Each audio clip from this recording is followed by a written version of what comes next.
Na začátku bylo slovo, potom přišla věta. Vítejte zpátky, plišáci. A co budeme dělat dneska, prasátku? Štrádujeme se do džungle.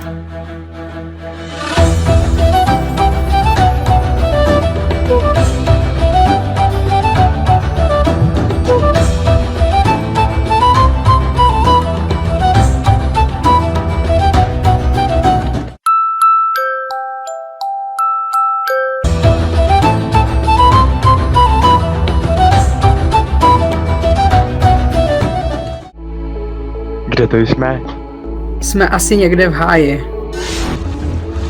Ale prosím vás, to není žádný háj. Tohle je tropický deštný les. Chrocht, chrocht.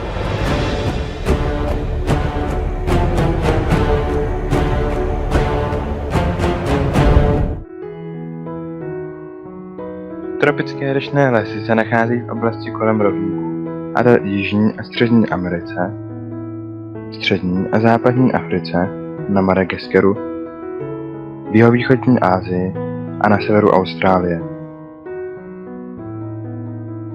Největším z deštných lesů je amazonský deštný prales v Jižní Americe, dále koňský deštný prales v Africe a pralesy na poloostrovech a ostrovech Přední a Zadní Indie.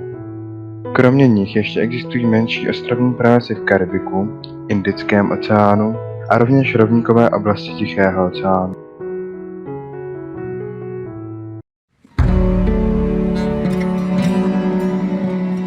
Tropické deštné lesy se vyznačují rovnoměrně teplým a rovnoměrně vlhkým podnebím v průběhu celého roku. Nachází se v rovníkové oblasti a proto je průměrná denní teplota vzduchu vysoká, kolem 25 až 27 stupňů Celsia. Aby na daném místě mohl vzniknout tropický deštný les, musí tam být také celkem vlhké podnebí, obvykle kolem 3000 mm srážek ročně. Díky tomu se v těchto oblastech nachází i některé z nejmohutnějších řek na světě, jako například Amazonka, Kongo či Mekong. Okolo rovníku bývá často nízký tlak vzduchu a vítr je obvykle slabý a vane z východu na západ. V tropickém deštném lese většinou najdeme zvětralé jílovité půdy s nedostatkem minerálů. Většina látek, které rostliny potřebují k životu, se nachází na povrchu jako zbytky od umřelých organismů, které se zde rozkládají velmi rychle. Na vykácených místech lesa dochází kvůli častým dešťům k rychlé erozi půdy, proto se dají použít pro zemědělství jen po dobu 2 až 3 let.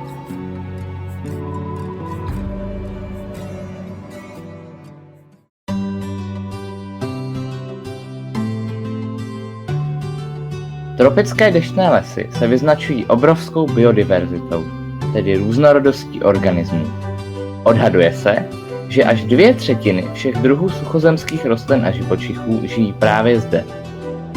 Navíc je pravděpodobné, že se zde nachází mnoho ještě neobjevených druhů. Mezi rostlinami deštných lesů probíhá neustálý boj o světlo, které jim umožňuje provádět fotosyntézu. Stromy dosahují výšky až 50 metrů a čím jsou nižší, tím mají větší listy, aby přijímaly dostatek slunečních paprsků. Na kmenech stromů rostou i jiné rostliny, takzvané epifyty, mezi které patří i některé orchideje. Liány také využívají kmeny stromů, a to jako oporu, aby se mohly dostat ke světlu. Dřevo některých stromů, například mahagon či eben, se využívá k výrobě luxusního nábytku a hudebních nástrojů. V takzvaném keřovém a bylinném patře deštného lesa naopak tolik rostlin nenajdeme. Ostatní rostliny se adaptovaly na život s menším množstvím světla, například zvětšením listů. Kromě světla je tu i nedostatek živin v půdě, a proto si některé rostliny vyvinuly jiný způsob jejich získávání. Příkladem mohou být masožravé rostliny, jako láčkovky nebo bublinatky. Deštnému lesu se také přezdívá největší lékárna světa, protože zde můžeme najít mnoho různých druhů léčivých rostlin. Fauna tropických deštných lesů je také velmi různorodá a obvykle se koncentruje v korunách stromů. Jednou z nejrozšířenějších skupin jsou primáti, často přizpůsobení k pohybu ve větvích, jako například orangutan, šimpanz, gorila, chápan či gibbon. S šelem stojí za zmínku tygři v jihozápadní Asii a jaguáři v Jižní Americe. Dalšími zástupci savců jsou například mravenečníci, lenochodi, tapíři, netopíři, sloni nebo kapibary. Z ptáků se tu vyskytují kani, papoušci, kolibříci, harpie a mnoho dalších. Dále zde najdeme některé z největších hadů na planetě, jako anakondy a hrozníše, pestrobarevné pralesníčky známé jako šípové žáby a v řekách piraně. Žije zde i obrovské množství druhů hmyzu a jiných bezobratých živočichů.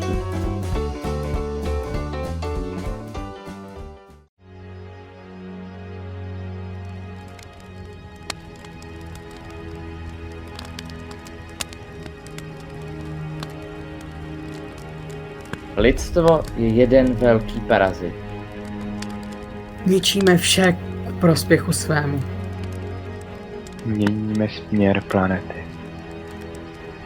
Ale ničíme i sebe. Každý tvor, který se narodí, potřebuje kyslík k životu svému. Brzy může život, tak jak ho známe, přestat existovat.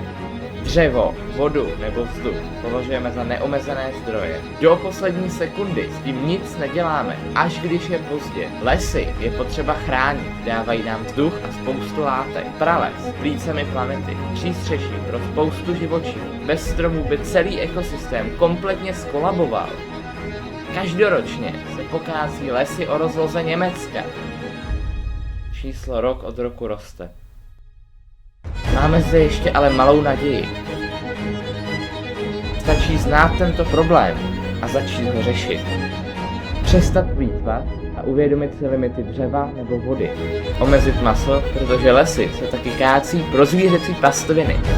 A hlavně uvědomit si hodnotu stromů.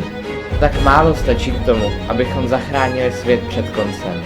Existuje mnoho organizací, které se tento problém snaží řešit. Sází stromy po lidech, kteří je pokáceli. Brzy bude i nás čekat rozhodnutí života a smrti, ač se jedná především o problém rozvojových zemí. Zapalování lesů představuje pro lidstvo velkou hrozbu. Více jak 60 000 lidí zapálí lesy každý rok. Lidé často nejsou dost vzdělaní a neví, co tím způsobí. Kácení stromů je jen jedním z problémů, které je třeba řešit. Ale pokud ho vyřešíme, budeme o krok blíž k utopii. Jak se nám to podaří? To už záleží jen na nás. Hodně štěstí.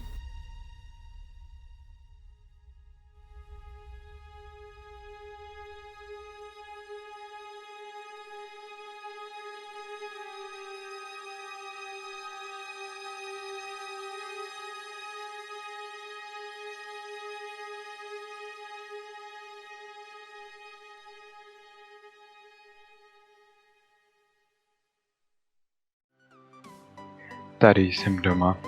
Tak to máš dobrý, já se budu muset vrátit do Česka. Cože? Vy jste z Česka? Tak to určitě máte koronavirus. Musím vás rychle naočkovat.